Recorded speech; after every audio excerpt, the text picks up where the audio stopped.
BJP ने अपनी नई राष्ट्रीय टीम का ऐलान कर दिया है और इस टीम में कई बड़े नामों की वापसी भी हो चुकी है।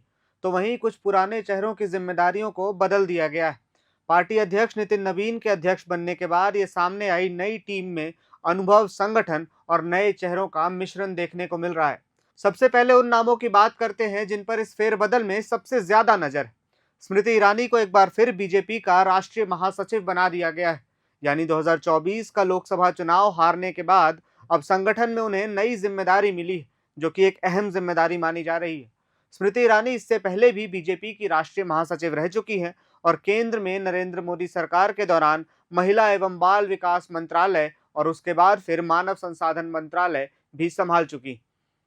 इसके साथ ही जिस दूसरे नाम की वापसी की सबसे ज्यादा चर्चा है वो है राम माधव की। राम माधव भी संगठन में वापस आ चुके हैं। उन्हें राष्ट्रीय उपाध्यक्ष बनाया गया है। राम माधव बीजेपी के पुराने संगठन रणनीतिकारों में गिने जाते रहे हैं। पहले राष्ट्रीय महासचिव के तौर पर पार्टी के संगठन और चुनावी कामकाज में महत्वपूर्ण भूमिका भी उन्होंने निभाया है। नई टीम में वसुंधरा राजे सिंधिया को भी राष्ट्रीय उपाध्यक्ष की भूमिका में देखा जा रहा है। राजस्थान की पूर्व मुख्यमंत्री रही और अब राष्ट्रीय संगठन में अहम भूमिका निभाने के लिए तैयार। बीजेपी की ओर से जारी सूची में कुल 13 राष्ट्रीय उपाध्यक्ष बनाए गए। अब बात राष्ट्रीय महासचिवों की करें तो इस टीम में बीजेपी ने 8 राष्ट्रीय महासचिव नियुक्त किए। इनमें सबसे पहले नाम है विनोद तावड़े का और सुनील बंसल का, क्योंकि ये वो दो लोग हैं जो पहले भी संगठन से जुड़े रहे हैं।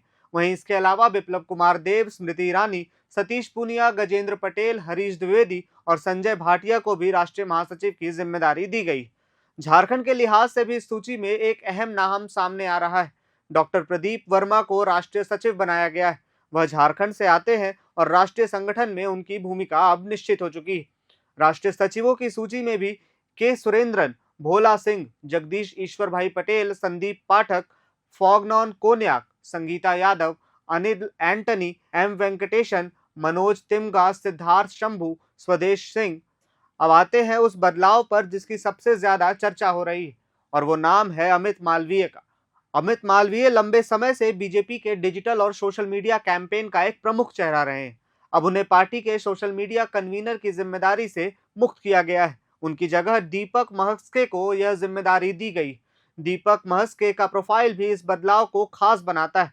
वह केमिस्ट्री के प्रोफेसर रहे हैं और संगठन में अलग अलग जिम्मेदारियों को भी निभा चुके हैं। उनकी नियुक्ति ऐसे समय में हुई है जब प्रधानमंत्री ने कैबिनेट और सभी मंत्रियों को यह आदेश दिया है कि सोशल मीडिया के माध्यम से जनता से जुड़ा जाए। पार्टी के मीडिया इंचार्ज अनिल बलूनी अपनी जिम्मेदारी पर बने रहेंगे। एक और बड़ा नाम है जो सामने आ रहा है वह है पीयूष गोयल का। उन्हें बीजेपी का नया राष्ट्रीय कोषाध्यक्ष बनाया गया है।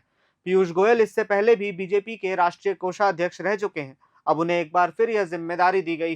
केंद्र सरकार में पीयूष गोयल लंबे समय तक अहम मंत्रालय भी संभाल चुके हैं। मोदी सरकार के दूसरे कार्यकाल में वह वाणिज्य और उद्योग मंत्री रहे। इससे पहले रेल मंत्रालय की भी जिम्मेदारी वह निभा चुके हैं। नई टीम में संगठन महामंत्री बीएल संतोष की जिम्मेदारी बरकरार रखी गई। वहीं केंद्रीय कार्यालय प्रभारी के तौर पर तरुण चुग को जिम्मेदारी मिली। यानी संगठन के सबसे अहम पदों में से कुछ पर पुराने और अनुभवी चेहरों को बनाए रखते हुए बाकी टीम में बदलाव किया गया है। इस पूरी टीम में देखें तो बीजेपी ने अपने नए पदों पर अनुभव के साथ साथ नए युवा चेहरों को भी मौका दिया है। यानी नितिन नवीन की जो नई टीम तैयार हुई है वह साफ साफ संदेश देती है कि अनुभव, संगठन और नई पीढ़ी को मिलाकर भाजपा आने वाले यूपी चुनाव के लिए तैयार होती नजर आ रही है। हालांकि इस फेरबदल की असली राजनीतिक महत्व आने वाले समय में ही समझ में आएगी। राष्ट्रीय संगठन में बड़े नामों की वापसी और सोशल मीडिया टीम में बदलाव उत्तर प्रदेश चुनाव में भाजपा को क्या लाभ कराती है, यह देखने लायक होगा। आप इस मामले में जो भी राय रखते हैं हमें कमेंट बॉक्स में बताइए और जुड़े रहिए प्रभात खबर के साथ। शुक्रिया। प्रभातखबर.com